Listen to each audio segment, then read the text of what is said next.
Programa Saúde em Pauta. Oferecimento Oral Sim e Clínica Barbosa.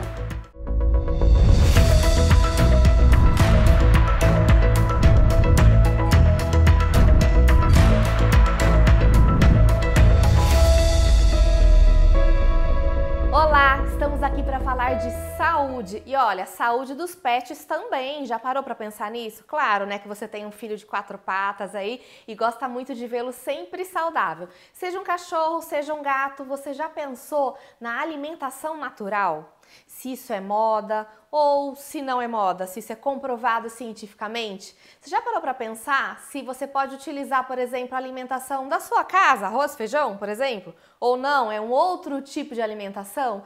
E por que a gente usou tanto tempo ração, né? E quais os prós e os contras aí da alimentação natural?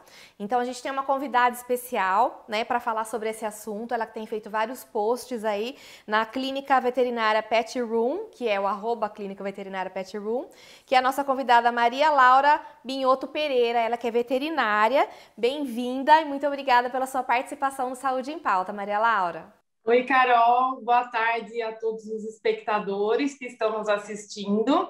Estou muito feliz de estar aqui hoje, principalmente por estar falando sobre um assunto que eu amo, que é a alimentação saudável para os nossos pets. Agradeço tremendamente a oportunidade de estar aqui. Ai, obrigada e obrigada por compartilhar com a gente aí todo o seu conhecimento, né? Para a gente começar, por que você se interessou por esse assunto? Então, eu tenho 12 anos de formada, eu tenho clínica, eu atuo na área clínica há 12 anos e eu já faz alguns anos, eu sou uma pessoa bastante incomodada, né? Há alguns anos eu tenho tido um pouco de dificuldade de prescrever as rações para os meus pacientes, principalmente rações terapêuticas. Então, por exemplo, eu tenho alguns animais que são pacientes oncológicos, onde estão fazendo tratamento de quimioterapia, eles já perdem um pouco o apetite, alguns nefropatas também que precisam de uma alimentação com uma proteína mais, uma digestibilidade maior.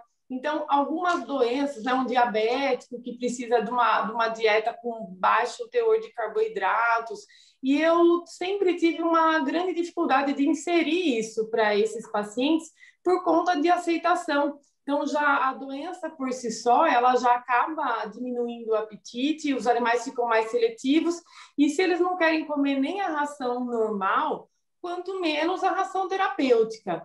E então eu fui estudar sobre o assunto, porque de verdade na faculdade, né, na graduação, a gente não tem. Nós temos sim matérias sobre nutrição animal, mas tudo voltado para ração, para cálculo de proteína e ingredientes de ração.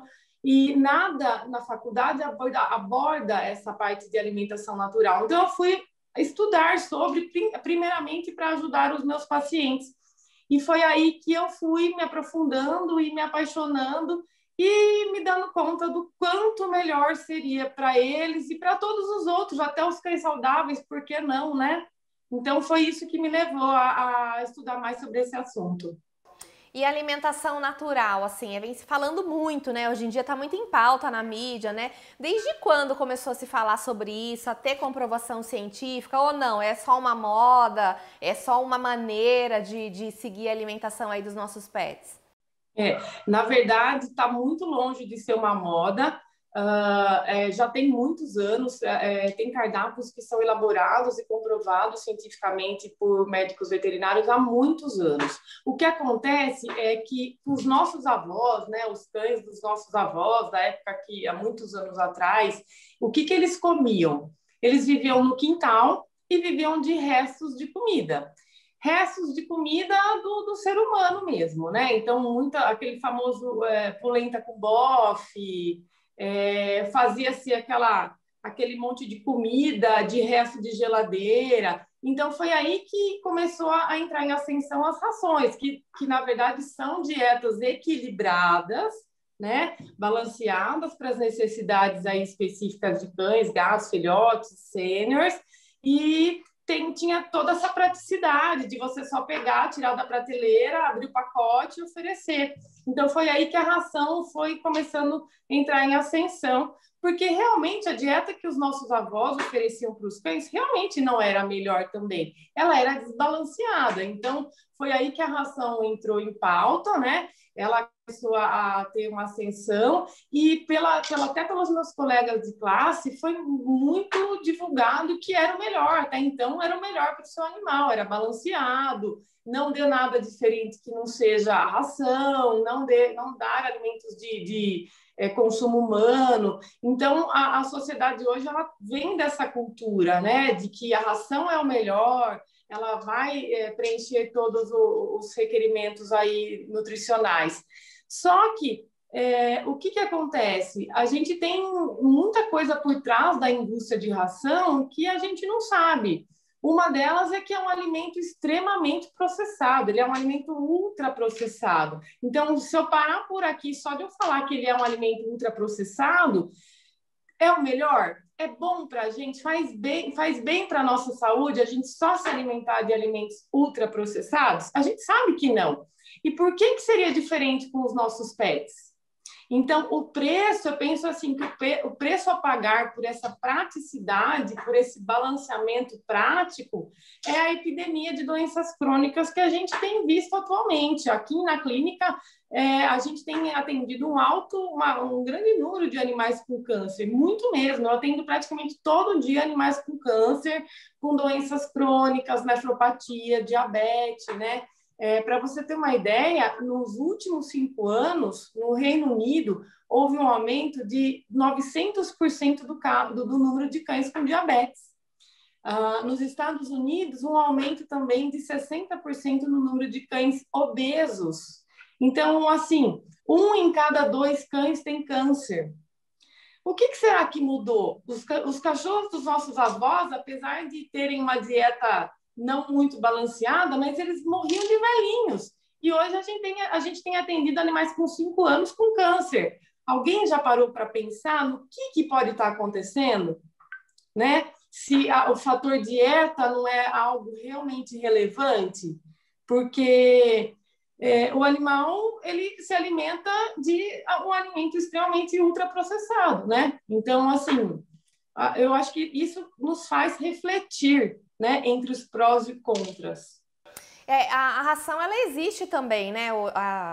Enfim, a gente procura comprar melhor, né? Assim, faz parte da nossa cultura, como você falou, né? Ai, tem a Super Premium, a Premium. Ai, vou economizar um pouquinho, vou comprar uma, né, de qualidade. Mas, assim, a Super Premium, geralmente, ela é um pouco melhor. A gente pode dizer assim, apesar de ser ultraprocessada do mesmo jeito. Sim, sim. O que muda, na verdade, Carol, é a qualidade e a digestibilidade dos ingredientes. Então, por exemplo, enquanto que uma ração super premium, a proteína dela, a fonte proteica dela é a base de farinha de carnes nobres, numa ração de manutenção na verdade, é um outro tipo de nutriente que eles colocam mais ainda inferior do subproduto dos nossos alimentos. Aí, o que não serve para alimentação humana, eles vendem para a indústria de ração de cachorro e gato, entendeu? Então, na verdade, já são subprodutos da indústria de alimentação humana. Né? Então, você já vê que já não é um teor de digestibilidade, uma qualidade muito alta. E aí, passando por todo esse processo de extrusão e tudo mais, vai perdendo, né, o valor biológico. Lógico que a Super Premium ela tem que ter também aditivos, suplementação. Para a empresa colocar lá no rótulo que é uma ração Super Premium, você pode ler. Tem que ter ômega 3, tem que ter suplementação de probiótico, e aí vai para alterar os níveis aí e ele vender mais caro para você. Mas, sim, na real é essa a diferença. A qualidade é um pouco melhor das Super Premiums, mas não deixa de ser um alimento ultraprocessado. A gente já aprende assim, né, na nossa vida mesmo, né, como ser humano, né? Hoje o lema é descasque, como que é? Desembrulhe menos, né? E descasque mais, né? Para a gente consumir mais coisas naturais, né, Maria Laura? Vale para os nossos pets também. Por que não? Se a gente está procurando hoje por uma vida mais saudável, por que não oferecer isso para os nossos animais, né? Então eu vou querer saber daqui a pouquinho, depois do intervalo, quais as vantagens aí nutricionais, né? E o que a gente pode esperar aí em questão de saúde e longevidade para os nossos pets. Mas é daqui a pouquinho, a gente já volta. Nada melhor que sorrir com confiança. A Oral Sim é a clínica número 1 de implantes. Com tecnologia e produtos ultramodernos e super estéticos, o implante dentário devolve a mastigação plena e a segurança de sorrir com dentes fixos. Você vai encontrar excelência e humanização no atendimento e ainda condições acessíveis para você sorrir. Quer saber mais?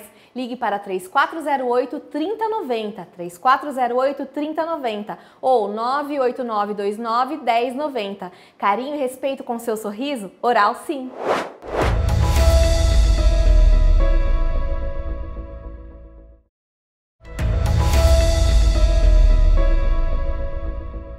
Estamos conversando sobre alimentação natural com nossa convidada especial, ela que é médica veterinária, Maria Laura Binhoto Pereira, da Clínica Veterinária Pet Room. Quais as vantagens, Maria Laura, então, da alimentação natural aí para a saúde dos nossos pets? O que isso agrega aí para a longevidade e para eles viverem mais? Bom, primeiramente, a gente pode pensar que é mais saudável, tá? Não tenho nem o que falar a diferença de eu oferecer um alimento fresco in natura do que um alimento industrializado. Então, só por isso eu acho que já é uma grande vantagem. Mas a gente tem, por exemplo, que a ração ela tem 12% de teor de umidade, enquanto que o alimento natural, ele tem a dieta, né, a alimentação natural, ela tem 70% de umidade. Então, isso já favorece muito a função dos rins, né? O animal que se alimenta de alimentação natural, ele acaba bebendo menos água, porque ele já absorve uma grande quantidade de água no próprio alimento.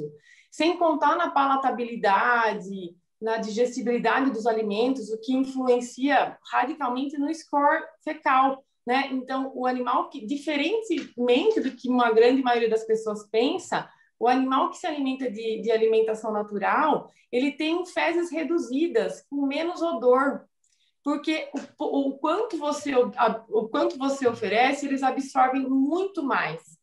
Para você ter uma ideia de comparação, a minha Golden, a Berenice, ela comia 300 gramas de ração super premium dividida em duas porções de 150 gramas por dia. E agora ela está comendo 1,4 kg por dia. Ela pesa 44 quilos, então é baseado no peso que a gente calcula. Mas aí você pensa, nossa, ela deve ter aumentado um monte, né, a quantidade de fezes. Ela passou a comer 4 vezes mais do que ela comia, só que antes ela fazia 3 vezes cocô por dia, e agora ela faz um só, bem reduzido, e você não sente o cheiro. Então, melhorou muito. Foi, assim, uma maravilha. Sem contar que agora ela ama a hora da refeição. A ração, às vezes, ficava lá o dia inteiro e ela nem ligava. E agora ela vê eu manipulando a alimentação natural, ela já fica super empolgada. Uma coisa importante a se falar, o que eu não quero esquecer de falar, é que, assim, o cão, ele descende do lobo. E é incrível que 99,9% do DNA do cão é semelhante ao do lobo. Se a gente cruzar um cão com um lobo, a gente produz descendentes férteis, tamanha a semelhança genética. Então, o lobo, ele é um carnívoro, né? O lobo, ele se alimenta do quê? De pequenos mamíferos, de presas ali na natureza, coelhos, enfim. O que tem nessa alimentação? Basicamente, proteína e gordura. Ele come também as vísceras, ele come se alimentar do pelo, né? Tudo, ele come a presa praticamente inteira. E o cão, por ser o cão e o gato, na verdade, o gato é um carnívoro estrito e o cão é um carnívoro oportunista.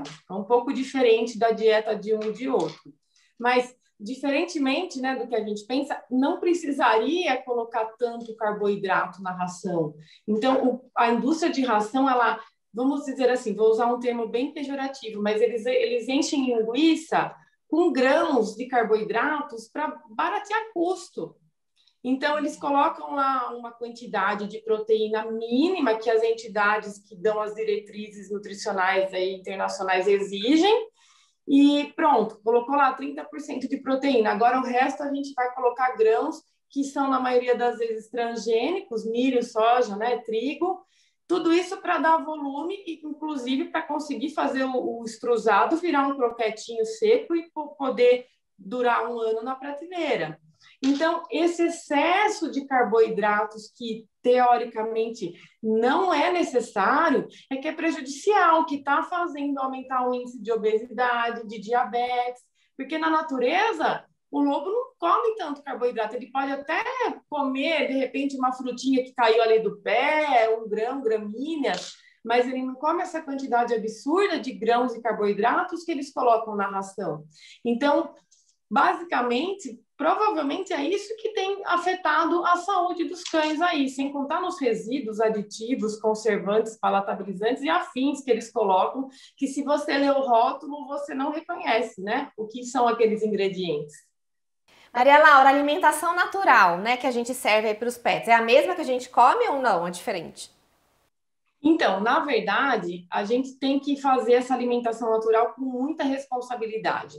Jamais formular um cardápio do que você come, jamais oferecer a alimentação que você come, porque o cão e o gato, eles podem ser tóxicos a alguns ingredientes da nossa alimentação, principalmente cebola, cebolinha, a casca da batata, a casca do abacate. Então, algumas substâncias, uva, carambola, alguns alimentos, né, algumas substâncias presentes em alguns alimentos são tóxicas para eles. Então, ela está bem longe de ser o alimento que a gente come, tá? São os ingredientes, alguns ingredientes que a gente se alimenta assim, mas é importantíssimo passar com um veterinário capacitado em nutrição, de forma que ele faça um cardápio balanceado, pois as exigências nutricionais dos cães e dos gatos, já entre os cães e os gatos, são muito distintas. Então, dos cães, gatos e seres humanos são mais ainda. Então, desde que seja um cardápio equilibrado, balanceado, elaborado por um médico veterinário, né, capaz de individualizar o cardápio para aquele paciente, de repente é um paciente oncológico, onde a gente visa ter uma diminuição do carboidrato, que é o açúcar que alimenta o câncer, ou um diabético, onde precisa de uma quantidade baixa também de carboidratos, ou então um nefropata que precisa de uma quantidade menor de proteínas para não sobrecarregar o seu rim, até um cão saudável, onde precisa de todos os elementos macro e micronutrientes. Então, é importantíssimo passar com um médico veterinário capacitado, porque, do contrário, se o animal pode vir a apresentar deficiências nutricionais a longo prazo. Se for um filhote, mais importante ainda, que está em fase de crescimento, as exigências, os requerimentos são distintos, né? Então, tem que ter muita responsabilidade na hora de assumir esse tipo de alimentação. E esse tipo de alimentação já é um mercado estabelecido? Por exemplo, eu encontro hoje empresas que, olha, eu fechei lá, por exemplo, com a médica veterinária especializada em nutrição, fiz um cardápio especial aí para o meu cachorro, para o meu gato. Tem uma empresa que pode fornecer isso para mim? Sim, sim, porque a maior desvantagem é o tempo de preparo. Hoje em dia todo mundo trabalha, não tem tempo nem às vezes de cozinhar para si mesmo, quanto menos para o cachorro, né? Para o gato. Então, hoje aqui na minha clínica, nós temos uma parceria com uma empresa onde ela produz o meu cardápio. Então, eu elaboro o cardápio e aí ela faz, embala a vácuo. E existem muitas empresas já, porque tá crescente, as pessoas estão se informando mais, né? Hoje em dia, com a internet, as pessoas são curiosas, elas vão atrás e estão se tornando mais conscientes disso. Então, é crescente o número de empresas que está trabalhando com isso. Mas eu sempre falo, sempre tem que ter assinatura, um registro no mapa, uma assinatura de um médico veterinário responsável que elabore esses cardápios e o mapa para fiscalizar se essa cozinha é adequada, se está sendo produzido nas condições ideais. Mas a gente tem, e aí normalmente elas entregam em casa para cada 10, 15 dias, você congela a vácuo e você só tira a porção do dia. É bem prático, assim. Então, ou seja, não tem mais desculpa para não oferecer o melhor para o seu animal. Em termos de custo, ela sai um pouco mais cara do que a ração, sim. Mas se você encarar como um investimento na saúde do seu animal, vale muito a pena. Ai, que legal, que legal. E olha só pra gente finalizar agora o programa, eu queria que você contasse como que foi essa transição aí da Berenice, né, que é sua cachorra, né, da ração para alimentação natural. Ela gostou? Como que foi aí o paladar dela? Como que foram as reações? A Berenice, no início a gente entrou com uma ração para obesidade, foi isso que me levou também. Ela estava um pouco acima do peso e ela não gostou da ração de obesidade. Olha lá, tá vendo? Já foi comigo, já aconteceu isso. A ração de obesidade ficava lá o dia inteiro, chegava de noite e ela não mexia. E eu comecei quebrando ovo cru para ela, porque o cão ele é muito resistente à salmonelose. Então, a gente pode oferecer ovo cru para o cão. Nós, seres humanos, não somos, mas eles são. Então, eu comecei quebrando ovo cru, porque no início ela não gostava de vegetal nenhum. Eu falei, casa de ferreiro, espeta de pau. Eu ofereci muitos vegetais para ela, ela não gostava de petisco e eu era muito, assim, rigorosa, ela só comia ração. A única coisa que ela gostava era de ovo. Então, eu quebrava um ovinho na ração, aí ela ia lá e comia tudo na hora. Então, foi assim que eu comecei a introdução, vendo que ela ficava super empolgada com o fato de eu quebrar um ovo, eu comecei a colocar um pedacinho de sardinha fresca. Então, por exemplo, a alimentação natural, ela tem 3 tipos de alimentação natural que a gente fala, né? A crua com ossos, a crua sem ossos e a cozida. A cozida, eu acho que é uma aceitação melhor, porque é mais semelhante com a nossa alimentação. Mas a minha cachorra, a gente faz a alimentação bem raiz mesmo. Ela come alimentação crua com ossos. Para isso, eu tenho que fazer essas carnes que ela come de maneira, né, sem cozimento, elas devem passar por um processo de congelamento de 3 a 7 dias para matar possíveis aí parasitas, né, da carne crua. Então, o congelamento, ele também elimina esses parasitas. E aí, então, que eu comecei a oferecer a sardinha fresca, ela começou a gostar, comecei a misturar com a ração, até que eu mudei radicalmente e ela hoje ela come uma dieta à base de ossos carnudos, vísceras, carnes e vegetais. E ela ama, ela lambe, para você ter uma ideia, ela acaba de comer, ela passa de novo lá no potinho, ela lambe todo o potinho que está vazio. Aí ela dá uma volta, ela volta lá, ela lambe o potinho vazio de novo para ver se eu não vou colocar mais. E assim, lá em casa todo mundo ficou feliz, porque de verdade ela fazia um cocô bem fedido e melhorou muito. Assim, a gente não sente o cheiro mais das fezes dela, diminuiu a quantidade e ela já começou a emagrecer. E é só qualidade de vida aí para Berenice também, né, Maria Laura? Com certeza, principalmente porque o Golden é a raça que mais tem câncer. Então, com a consciência disso, eu falei, não, a minha Golden vai viver bastante. Ai, que legal. Obrigada, viu? Obrigada pelos seus conhecimentos aí, obrigada pelo bate-papo leve, né? Rico, cheio de informação. Agradeço a sua participação no programa, viu? Eu também agradeço, de coração, adorei falar sobre esse assunto tão empolgante e eu acho que tão rico em informação, realmente. É algo que a gente tem que parar para pensar no que a gente está oferecendo para os nossos animais. Tá certo, pensar na saúde e na qualidade de vida, na longevidade também, claro, né? E também tem que gostar de comer, né, Maria Laura? Tem que gostar de comer que nem a gente, né? Exatamente. Tem que ter prazer em fazer, em preparar e oferecer. Obrigada, viu? Obrigada mais uma vez. Super beijo. Beijo. E você que está acompanhando o nosso programa Saúde em Pauta, o tema de hoje foi alimentação natural. Então fique atento que toda terça-feira tem um tema inédito para você para trazer mais qualidade de vida, é claro. Até a próxima!